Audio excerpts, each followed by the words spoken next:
ഇന്ന് നമുക്കൊരു special guest ഉണ്ട്. ഇതാണ് ഞങ്ങളുടെ ഉണ്ണിക്കുട്ടൻ. ഉണ്ണിക്കുട്ടൻ എന്ന് പറയുന്നത് ഹോസ്പിറ്റലിലെ ഡോക്ടറിൻ്റെ വാവയാണ്. ഡോക്ടറും വാവയും തന്നെ ഉള്ളൂ. അതുകൊണ്ട് അവനെ ഡ്യൂട്ടിക്ക് പോകുന്ന ടൈമിൽ ഡേ കെയറിലാണ് വിടുക. ഇന്ന് ഡേ കെയർ ഇല്ലാത്തതിനെ കൊണ്ട് ഞങ്ങളെ ഫ്ലാറ്റിൽ ഏൽപ്പിച്ചു.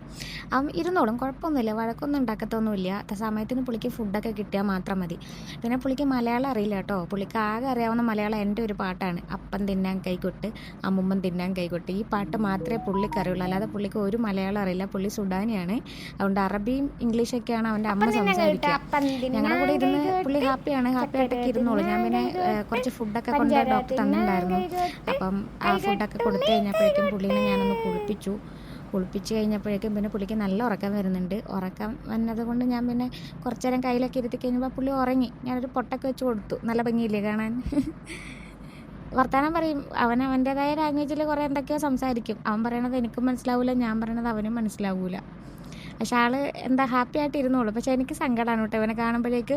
കാരണം ചെറുപ്പത്തിലൊക്കെ നമ്മളെ അമ്മമാരൊക്കെ ജോലിക്ക് പോകുമ്പോൾ എവിടെയെങ്കിലൊക്കെ ആക്കിയിട്ട് പോവില്ലേ, അപ്പം നമുക്കൊരു സങ്കടം ഉണ്ടാവില്ല. അതുപോലെ അവനും വിഷമം ഉണ്ടാകുമായിരിക്കും.